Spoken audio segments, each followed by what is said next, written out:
एक बार फिर से आज के इवनिंग सेशन में आपका मेरे YouTube चैनल पे हार्दिक स्वागत। जैसा कि दोस्तों मैंने विज्ञान के सेशन में कल केमिस्ट्री के छठे पाठ को मैंने प्रारंभ किया था, जिसमें आपको मैंने भौतिक परिवर्तन, रासायनिक परिवर्तन और रासायनिक समीकरण लिखने के जितने भी निर्देश या नियम होते हैं वो रासायनिक समीकरण की सीमाएं और रासायनिक समीकरण की लिमिटेशंस यानी सीमाएं वहाँ तक मैंने आपको पढ़ा दिया था। तो ये तो दोस्तों तय हो गया है कि भौतिक परिवर्तन होना तो कोई रासायनिक अभिक्रिया होती नहीं है। रासायनिक परिवर्तन होना ही क्या कहलाता है? रासायनिक अभिक्रिया। तो नेक्स्ट अपना टर्म जो भी रहेगा इस पाठ में वो भी यही है, रासायनिक अभिक्रिया।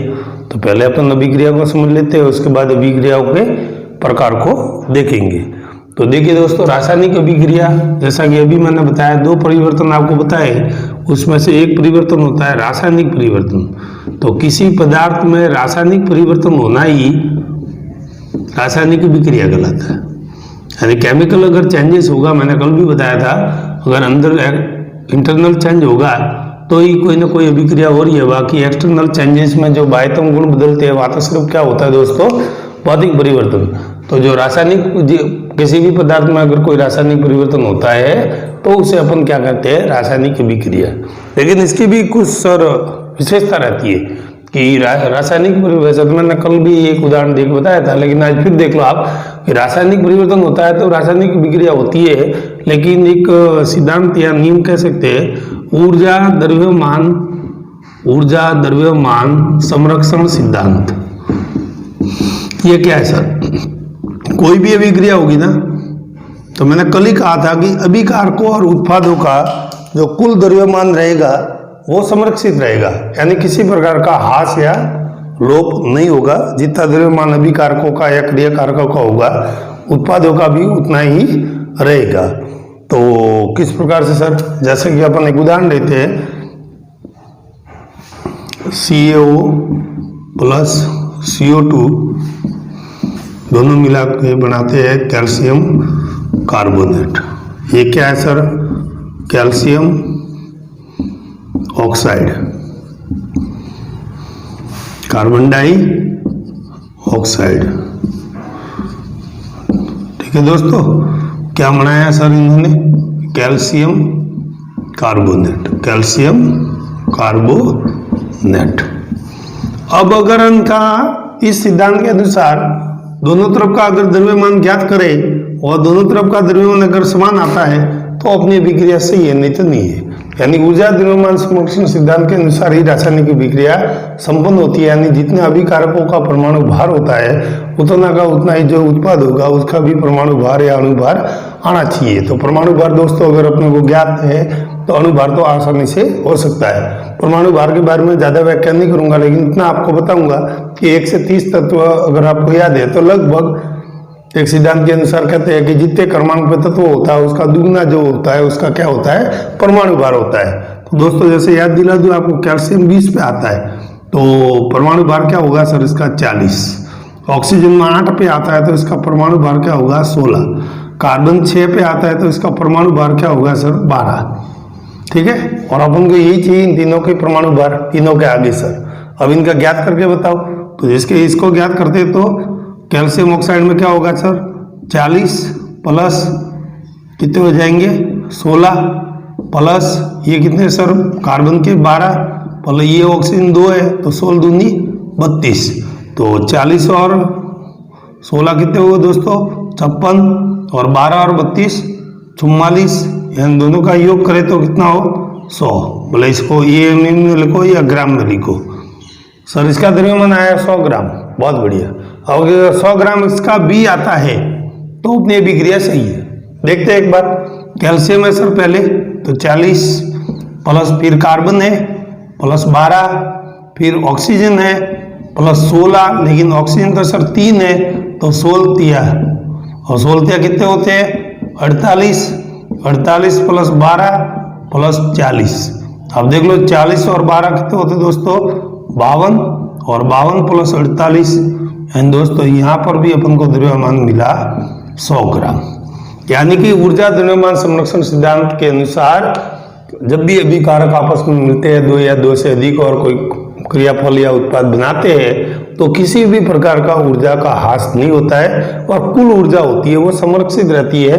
और उसको अपन ने एक उदाहरण द्वारा देखा, और चाहे तो आप किताब के उदाहरण द्वारा कोई भी अभिक्रिया लो, जैसे कल मैंने आपको इसका नॉर्मल सा बताया भी था, C+O2 CO2 बनाया था, तो यह देख लो, कार्बन का 12, ऑक्सीजन का 16 दूनी 32, कितना हो गया दोस्तों 44।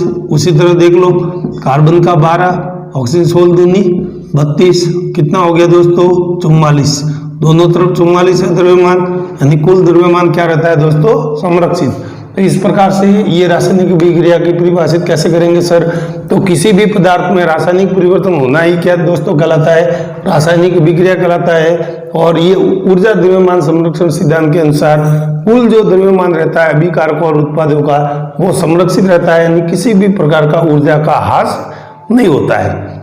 नेक्स्ट में अपन दोस्तों देखते हैं कि अभिक्रियाओं के सर प्रकार कितने होते हैं। तो अभिक्रियाओं के अपने जैसे अपेक्षित कोर्स में या जनरल साइंस में ले लो भले कॉम्पिटिटर्स के लिए, इससे ज़्यादा वो पूछता नहीं है। फिर इससे आगे तो बेसिक केमिस्ट्री की, फिर तो हाई लेवल की आपको केमिस्ट्री पढ़नी पड़ेगी। तो हमने नॉर्मल से कुछ प्रकार है, उनको मैं नाम सहित आपको बता रहा हूँ, एक बार उनसे नामों से आप अवगत हो जाओ। संयोजन है एक दोस्तों, अपने प्रकार रहेगा वियोजन, ठीक है, एक संयोजन होगा, जुड़ना होगा, तो एक होगा टूटना। उसके बाद में एक अभिक्रिया कोई खास तो नहीं है, लेकिन इसका भी आएगा अवक्षेपण अभिक्रिया। फिर सर ऑक्सीकरण इंपॉर्टेंट है, फिर अपचयन, फिर अगर दोनों को मिला दे तो अपोपचय, यानी जिसको रेडॉक्स भी बोलते हैं। और बोर्ड का तो एम क्वेश्चन रहता है, बार बार पूछता है। और मंद एवं तीव्र, मैंने अभिक्रियाओं के प्रकार आगे भी सेशन में जनरल साइंस में दिया हुआ है, आप चाहे तो वहाँ से भी मेरा वीडियो देख सकते हैं। और स्पेशली अभिक्रियाओं के प्रकार ही दे रखे हैं, लेकिन अपना टॉपिक चल रहा है छठा, जहाँ पे वापस अभिक्रिया आई है।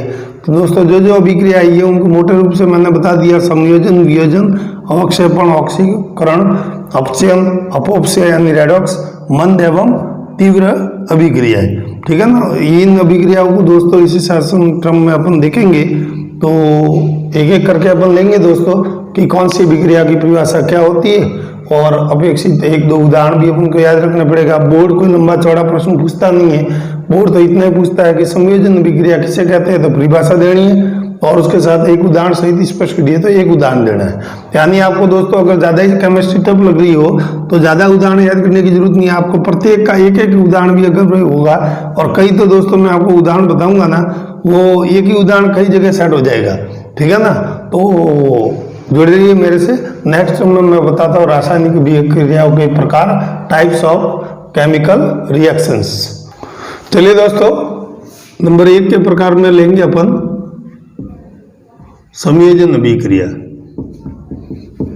संयोजन का दूसरा नाम अपन देख सकते हैं संयुग्मन, एक ही बात है दोस्तों, ठीक है। इंग्लिश में इसको कहते हैं सर एडिशन। संयोजन, संयुग्मन, एडिशन, और देसी भाषा में अपन कहे तो जुड़ना, यानी इस अभिक्रिया में अभिकारक जो होंगे वो आपस में जुड़ेंगे। तो सर परिभाषा दो इसकी, तो जब दो या दो से अधिक अभिकारक अगर आपस में जुड़कर कोई एकल उत्पाद का निर्माण करते हैं तो उस अभिक्रिया को दोस्तों क्या कहेंगे? संयोजन अभिक्रिया कहेंगे। नहीं आया समझ में? बहुत बढ़िया सर, देखो मेरे को ध्यान से देखिए आप। जैसे एक मान लो ये यौगिक है, इसका नाम मैं देता हूँ ए, और एक देता हूँ मैं ये इस तरह से समझना वाला, इसका नाम है बी, और दोनों जुड़ेंगे इस तरह से, और ये भी बनाएंगे, तिरछी लाइन वाला था और ये खड़ी लाइन वाला और आड़ी लाइन वाला, दोनों जुड़ गए। और दोस्तों आपको इस आरेख से तो स्पष्ट हो गया होगा कि इसमें हो क्या रहा है सर, ए और बी दोनों मिल रहे। तो मैंने अभी तक ये बताया, जब दो या दो से अधिक क्रियाकारक जब आपस में मिलकर एक नया उत्पाद बनाए, एकल उत्पाद बनाए, तो उसे अपन कौन सी अभिक्रिया कहेंगे? संयोजन या संयुग्मन या एडिशन रिएक्शन कहेंगे दोस्तों। अब इसका उदाहरण दो सर। उदाहरण अपने पास छोटे छोटे उदाहरण अब हैं और आपको याद भी रह सकते हैं। कार्बन अगर ऑक्सीजन के साथ जलेगा तो आपको मालूम है कौन सी गैस देगा, कार्बन डाइऑक्साइड गैस देगा। और सर किसी चीज को जलाना हो तो हमेशा ऑक्सीजन के साथ ही जलाएंगे, दहन करेंगे उसका। मैग्नीशियम को जलाओ सर तो 2 MgO। इस तरह से आपको नॉर्मल से 2 उदाहरण, यानी कार्बन ऑक्सीजन के साथ दहन होता है तो कार्बन डाइऑक्साइड बनाता है, और मैग्नीशियम का दहन अगर ऑक्सीजन के साथ होता है तो मैग्नीशियम ऑक्साइड बनाता है। तो ये दोस्तों थी संयोजन अभिक्रिया। नेक्स्ट में दोस्तों देखते हैं अपन विस्थापन अभिक्रिया। नंबर 2 पे आएगी विस्थापन अभिक्रिया। क्या कहते हैं सर इंग्लिश में इसको? Displacement reaction, displacement reactions. विस्थापन, विस्थापन का सर एक नॉर्मल सा अर्थ बताओ हिंदी में। अपने स्थान से सरकना, अपने स्थान से सरकना। कैसे सर? जैसे इस आरेख को बताया था, ठीक ध्यान से आप दोस्तों देखना, मैं आपको बताता हूँ एकदम से इजीएस्ट वे से आपको समझ में आ जाएगा। जैसे मान लो ये कोई यौगिक है, प्लस ले लो, इसको माइनस कर दो, बोले ये भी है, और इसकी क्रिया किसी सी के साथ हो रही है, जिसे अपन गुणा से बोलो दर्शा दो, गुणा तो समझ में आना चाहिए। अब ये सी है, अब ये सी इतना सक्रिय है कि बी इससे अधिक सक्रिय है, तो ये क्या करेगा, बी की जगह ले लेगा और इसको कर देगा विस्थापित। तो नया जो अपने सामने दोस्तों यौगिक बनेगा वो प्लस और गुणा वाला बनेगा, यानी कि दोस्तों क्या बना, AC बनेगा, और बी जो है माइनस वाला जिसे अपन दर्शाया है वो बाहर निकल जाएगा। अब तो आपको स्पष्ट रूप से समझ में आ गया होगा कि विस्थापन क्या होता है। डिस्प्लेसमेंट, अपने स्थान से सरकना। तो ये अपने स्थान से क्यों सरका, इसकी मैं व्याख्या स्पष्ट रूप से आपके सामने करूंगा, क्योंकि ये ज्यादा सक्रिय है और ज्यादा सक्रिय कम सक्रिय को अपने स्थान से हटा देता है तो उसकी जगह ले लेता है। इस प्रकार की अभिक्रिया को दोस्तों क्या कहते हैं, विस्थापन। अगर ये एक ही यौगिक में होता है तो इसे एकल विस्थापन कहते हैं, और अगर मान लो 2 यौगिकों में एक साथ होता है तो डबल डिस्प्लेसमेंट भी होता है सर। यही मान लो 2 यौगिक साथ में जुड़े हुए होता है, यौगिक ऐसे जुड़ा होता और दोनों में ही जगह दोनों अदला बदली कर रहे होते तो उसे अपन दोस्तों क्या कहते हैं, द्विविस्थापन। तो विस्थापन के भी 2 प्रकार है।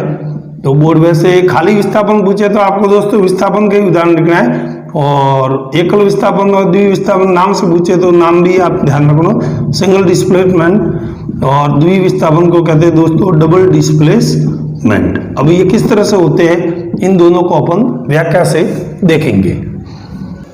चलिए दोस्तों, जैसे कि आपको मैंने विस्थापन दिखाया तो सर आपने ही कहा कि 2 प्रकार के होते हैं। तो अगर एक का ही विस्थापन होता है तो उसे अपन एकल विस्थापन कहेंगे, ठीक है सर। और एक उदाहरण अपने ध्यान में रखना, और मैंने आरेख सहित भी बता दिया। और सर 2 अगर अपना स्थान बदलते हैं तो ये द्विविस्थापन कहलाएगा, और ये अधिकतर आयनिक अभिक्रियाओं में होता है। और आयनिक अभिक्रिया, आयनिक बंध वगैरह मैंने आपको स्पष्ट रूप से बता चुका। पहले आप इनके एक उदाहरण देख लो, उसके बाद में ये सर क्यों सरकते हैं अपने स्थान पे। तो मैंने कहा कि ये जो सरकाता है वो अधिक सक्रिय होता है और कम सक्रिय को सरकाता है, तो इनकी भी एक सक्रियता श्रेणी बनी हुई है, धातुओं की सक्रियता श्रेणी, जिसे एक्टिवेशन शेड्यूल कहते हैं। तो अभी नेक्स्ट टर्म में मैं इसको पढ़ाने के बाद सक्रियता श्रेणी आपको बताऊंगा, जो अपने किताब में भी दे रखी है, ताकि आपके ध्यान में आ जाए कि सबसे अधिक सक्रिय धातु कौन सी होती है, सबसे कम कौन सी होती है, और मध्य में कौन सी होती है, ताकि आपको समझ में आ जाए कि कौन किसको विस्थापित करेगा। जैसे सर एकल विस्थापन का उदाहरण बताओ, तो जैसे कॉपर सल्फेट होता है दोस्तों, कॉपर सल्फेट की जिंक के साथ अगर अभिक्रिया करा दी जाए, कॉपर सल्फेट की जिंक के साथ अभिक्रियाएं कराए तो कॉपर से अधिक सक्रिय कौन सा है सर, जिंक। तो अब कॉपर को यहाँ से सरकना पड़ेगा, उसके स्थान पे क्या आ जाएगा, जिंक, और जिंक सल्फेट बनाएगा, और क्या निकल जाएगा दोस्तों बाहर, क्या निकल जाएगा, कॉपर बाहर विस्थापित हो जाएगा। ठीक है ना दोस्तों। कॉपर सल्फेट में अगर अब नीला तोता जिसे बोलते हैं उसमें जिंक धातु डाल दे तो जिंक अधिक सक्रिय कॉपर से, तो कॉपर को अपने स्थान से सरकना पड़ेगा, और उसके स्थान पे कौन आ जाएगा, जिंक, और क्या बना लेगा दोस्तों, जिंक सल्फेट, और कॉपर को बाहर विस्थापित होना पड़ेगा। ये जैसे एकल विस्थापन था। सर डबल विस्थापन बताओ, डबल डिस्प्लेसमेंट कैसे होता है। जैसे आयनिक अभिक्रिया दोस्तों लेंगे अपन, पहले भी देखी थी अभिक्रिया, आज भी देखेंगे अपन। जैसे KNO3 लेते हैं प्लस AgCl ले लो। ठीक है तो दोस्तों, आपको मालूम है ये प्लस है, ये माइनस है, ये प्लस है, ये माइनस है, धनायन ऋणायन आपको बता रखे। अब सर प्लस किसके पास जाता है? माइनस के पास, और माइनस प्लस के पास। अब दो स्थान अपना बदल रहे, देख लो आपको खुद को ही दिख रहा है। तो क्या बनेगा सर? एक तो बनेगा KCl, के जाएगा Cl के पास तो KCl बन जाएगा, एंड पोटेशियम क्लोराइड बन जाएगा, और एक बन जाएगा दोस्तों सिल्वर नाइट्रेट यानी AgNO3। यानी यहाँ दो जनों ने अपना स्थान बदला है, इसलिए द्विविस्थापन अभिक्रिया कहते हैं। अभी सर आप कह रहे थे सक्रियता श्रेणी वो क्या होती है, तो नेक्स्ट टर्म में दोस्तों मैं बताता हूँ कि धातुओं की अपने किताब में भी दे रखी है सक्रियता श्रेणी। हो सके तो उसको थोड़ा गौर से एक बार अध्ययन कर ले, ताकि आपको ये भी समझ में आ जाए कि कौन सी धातु ज्यादा सक्रिय और कौन सी कम। जैसे कि उदाहरण के लिए दोस्तों बताओ, जैसे सोना है वो इतना सक्रिय होता है सर, ठीक है ना, कि कम सक्रिय होता है, कम सक्रिय होता है। तो सोना इतना कम सक्रिय होता है सर कि न तो ये वायु से क्रिया करता है, न तो वायु से क्रिया करता है, न जल से करता है, किसी से क्रिया नहीं करता है, ठीक है ना। इसीलिए तो सोना सबसे महंगा है। भाई लोहा महंगा क्यों नहीं है सर? ये बात इस सक्रियता श्रेणी से स्पष्ट होगी। और दैनिक व्यवहार में भी आप ध्यान रखेंगे कि सोना सर अपन गहने वगैरह बनाते हैं लाइफ टाइम के लिए, तो सोने के पहना हुआ आभूषण आप नहाते भी हो, धोते भी हो, तो वायु के संपर्क में भी आता है, जल के संपर्क में, लेकिन सोना कभी काला या खराब नहीं होता। लेकिन लोहा देख लो, थोड़ा पानी पड़ा नहीं जंग लग गया। तो कहने का मतलब जो वायु और जल से क्रिया करते हैं तो फटाफट से क्या होते हैं, इसलिए इस लोहे का संसारण हो जाता है और जंग लग जाती है। जो सोने में कभी जंग देखी है क्या? नहीं। तो सोना क्या है सर? सबसे कम सक्रिय होता है। तो सबसे अधिक सक्रिय कौन सा है, सबसे कम कौन है, वो अपन सक्रियता श्रेणी में स्पष्ट करेंगे। चलिए दोस्तों नेक्स्ट टर्म में बताता हूँ सक्रियता श्रेणी। बार एक्टिवेशन जो सीरियल मैंने बताई है सक्रियता श्रेणी, उसके बारे में भी थोड़ा अध्ययन कर लेते हैं, और अपने कोर्स में भी है, और आपको भी समझ में आ जाएगी कि कौन सी धातु ज्यादा सक्रिय होती है, कौन सी कम होती है। तो एक्टिवेशन सीरियल का एक क्रम भी दे रखा है, किस तरह से है। Potassium, sodium, calcium, magnesium, aluminium, zinc, ferrum, lead, hydrogen, copper, Hg, हाइड्रोजनियम और ओरम, गोल्ड। ठीक है दोस्तों। अब इसी क्रम में आप देखेंगे तो अभी मैंने जैसे विस्थापित करने वाली बात बताई थी, तो कॉपर सल्फेट को किसने विस्थापित किया था? इसको विस्थापित इसने किया था, जिंक ने। तो इसका मतलब सर ये क्या है? तो ये सक्रियता का घटता क्रम है, सक्रियता का घटता क्रम, यानी धातुओं को उनकी क्रियाशीलता को अगर अवरोही क्रम में व्यवस्थित कर दिया जाए तो जो श्रेणी में प्राप्त होती है उसे दोस्तों क्या कहते हैं? सक्रियता श्रेणी कहते हैं। यानी सर ये ऊपर वाले तो फिर ज्यादा सक्रिय होंगे, बिल्कुल ज्यादा सक्रिय होते हैं। पोटेशियम और सोडियम तो बड़े खतरनाक होते हैं, इन्हें तो खुला रख ही नहीं सकते आप प्रयोगशाला में भी, केरोसिन में डुबा कर रखा जाता है। आठवीं में वगैरह आपने कक्षा में पढ़ा होगा। तो क्या होता है सर, ये फटाक से आग पकड़ लेते हैं और प्रयोगशाला को भी नुकसान पहुंचा सकते हैं। तो कई तो ऐसे होते हैं जिन्हें केरोसिन में डुबा कर रखा जाना था, और उसके बाद ठेठ नीचे आप देखो, अभी जिसका मैंने वैल्यू बताया था, ये ओरम है, गोल्ड, ठीक है ना, गोल्ड जिसे सोना बोला है, ये बिल्कुल कम सक्रिय है, यानी कोई सक्रिय नहीं, यानी इस पे कोई वायु, जल, ताप, दाब किसी का कोई प्रभाव नहीं पड़ता, इसीलिए सोना सबसे महंगा होता है। और लोहा तो अपने किसी के साथ भी देख लो, मिडिल क्लास में बैठा, और मिडिल क्लास तो वैसे सबसे परेशान है। भले इंसान की श्रेणी भी ले लो, मिडिल क्लास है ना, न ऊपर न नीचे, वो हमेशा जीवन यापन ऐसे ही करता है, दुखी ही रहता है हमेशा। जो चाहता है वो प्राप्त नहीं कर सकता, और प्राप्त करने की कोशिश करता है तो प्राप्त कर नहीं सकता। तो कहना मतलब मिडिल क्लास को भी ले लो ना अगर अपनी कैटेगरी में, अपने लोगों में, तो मिडिल क्लास ही दुखी होता है। प्रभावित भी सबसे ज्यादा मिडिल क्लास ही होता है, क्योंकि गरीब होता है ना, वो तो अपनी मस्ती में मस्त रहता है, उसको मालूम है कि बस दाल रोटी मिली और खुश। अमीर कभी संतुष्ट होता नहीं, वो हमेशा हाई फाई अपने समझौता रहता है। लेकिन मिडिल क्लास है वो या तो हाई फाई बनने की कोशिश में कई बार अपने क्रियाकलापों को बहुत ही एक्टिव कर देता है, लेकिन नहीं बन पाता तो भी अपेक्षा खरा नहीं उतर पाता। तो जो मिडिल में रहता है वो तो हमेशा दुखी रहता है। तो ये तो बेचारा मिडिल में, तो मिडिल में तो ये तो सबसे क्रिया करेगा, जल से भी करेगा ना, वायु से भी करेगा। तो इसका मतलब सर ये संसारण होगा इसका, और फटाक से क्या लग जाएगी? जंग। तो ये दोस्तों थी अपने कोर्स में एक्टिवेशन सीरियल। एक बार फिर मैं बताता हूँ, धातुओं को उनकी क्रियाशीलता के अवरोही क्रम में यानी घटते क्रम में, ये बढ़ता क्रम है सर, सबसे ज्यादा पोटेशियम की और सबसे कम किसकी है, गोल्ड की।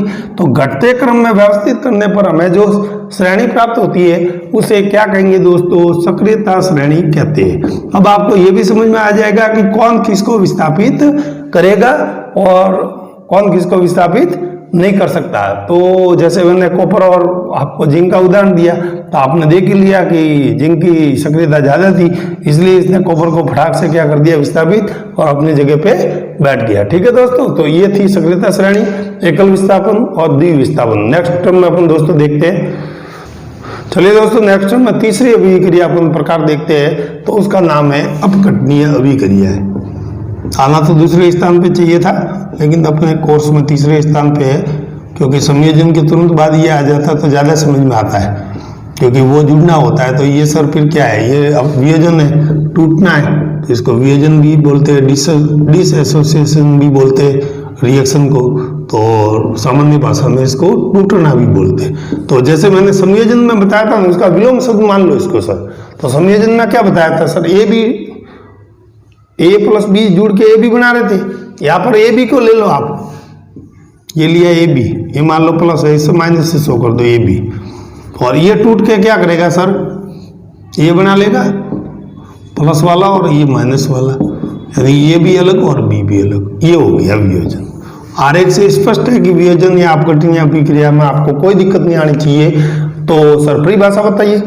एकल जब यौगिक अभिकारक, एकल अभिकारक जो यौगिक है, अगर टूटकर दो या दो से अधिक उत्पादों में बदलता है, तो उसको अपन अपघटनीय अभिक्रिया या वियोजन अभिक्रिया या टूटना सामान्य भाषा में कह सकते हैं। ये और जस्ट ये किसका ऑपोजिट है, संयोजन अभिक्रिया का ऑपोजिट है।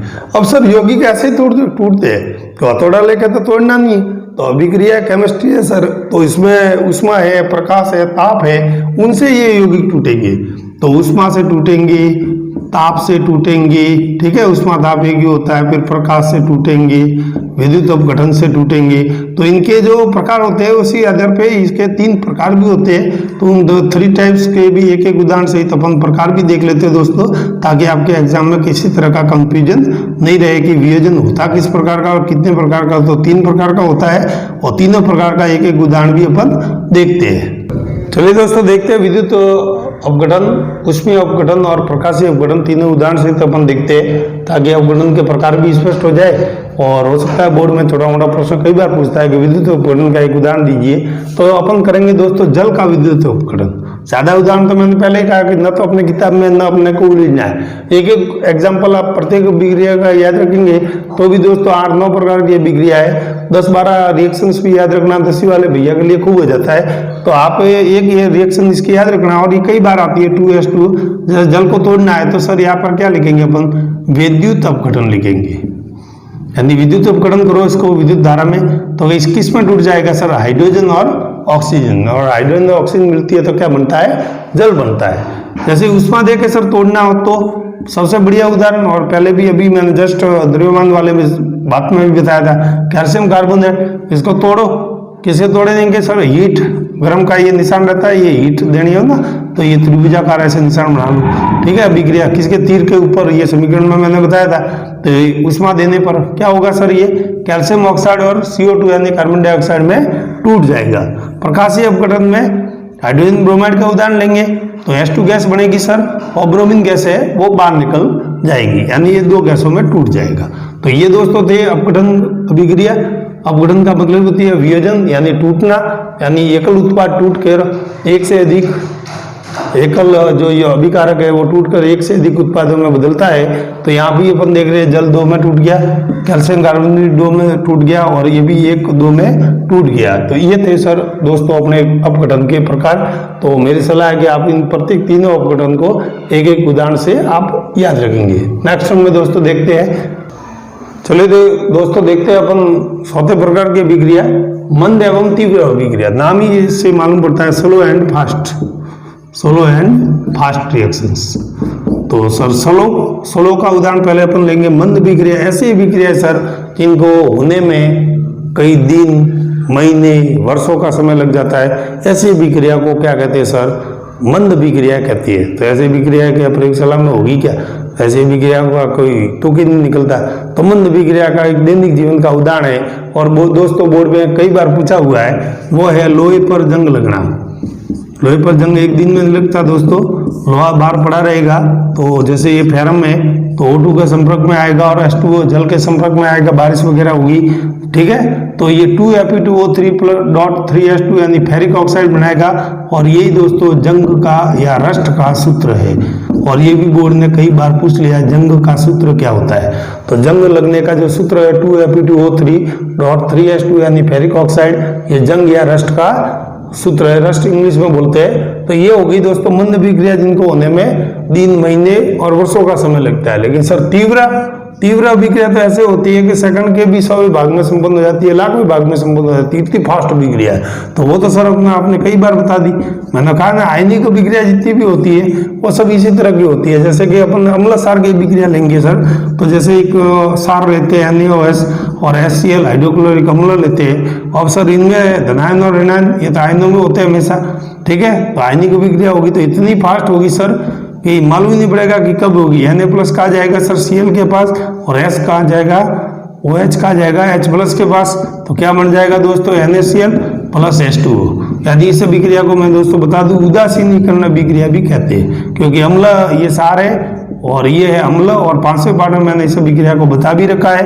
तो इसे उदासीनीकरण विक्रिया भी कहते हैं और ऊष्माक्षेपी प्रकार की होती है। तो दोस्तों ये विक्रिया का था 6वां प्रकार। ठीक इसी प्रकार के 4 प्रकार और है जिसे अपन दोस्तों नेक्स्ट सेशन में, अंतिम सेशन जो इस पाठ का रहेगा, तीसरा भाग 6ठे पाठ का, उसमें इस पाठ से 7 ही उत्प्रेरक और 4 जो प्रकार की विक्रिया रही है उनको लेके इस पाठ को समाप्त कर दिया जाएगा। तो जुड़े रहिए दोस्तों मेरे से, और अच्छा लगे तो चैनल को सब्सक्राइब जरूर करें और अपने मित्रों को शेयर करें। Thank you.